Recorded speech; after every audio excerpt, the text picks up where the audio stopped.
대통령은 우선 탄핵 사유가 없습니다. 내란 아닙니다. 내란이 되려고 그러면 국헌을 물러내야 되는데 대통령이 무슨 국헌을 물러납니까? 또 폭동해야 되는데 지금 이게 폭동이 있었습니까?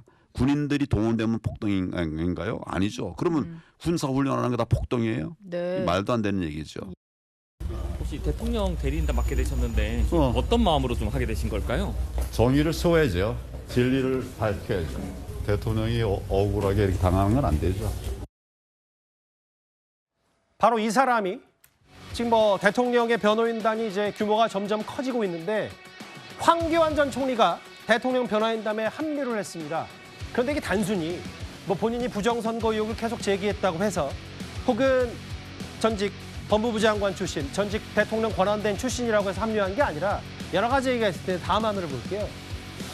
그런데 그 정혁진 변호사님, 네네. 두 사람의 인연과 악연 꽤 돼서 실제로 아마 지금의 윤석열 대통령이 만들었던 저는 사람에게 충성하지 않습니다. 당시 국정원 댓글 수사팀장이었던 그 항명 논란, 당시 법무부 장관도 황교안 전 총리였거든요. 그러니까요. 그때 2013년도 당시에 윤석열 대통령은 뭘 하고 있었는가?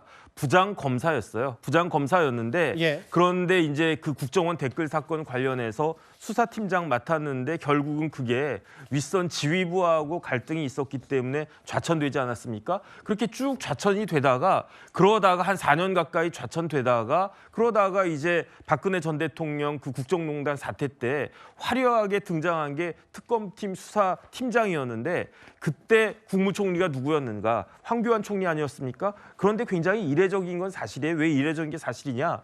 국무총리까지 거기에다가 그것도 그냥 국무총리입니까? 대통령 권한대행까지 하셨던 분이 변호사로 활동하는 것은 굉장히 이례적인 거는 맞는 것 같고요. 예. 그렇기 때문에 그 의도가 무엇인가, 그다음 그 효과가 어떤 것일까 여기에 대해서 이런저런 이야기들이 계속 나오는 거 아닌가 싶습니다. 그러게요. 그 2017년 이른바 박근혜 전 대통령 탄핵 여부 국정농단 수사 때도 특검팀 수사팀장 윤석열이었고 권한대행 특검위원장과 청와대 압수수색을 거부했던 그리고 이 사람에 충성하지 않는다.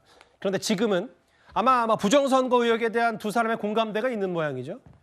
대통령 변호인단에 합류를 한 황교안 전 총리 얘기까지. 이 얘기는 오늘 헌법재판소 주변의 장외 여론전에서 짧게 한번 만나봤습니다.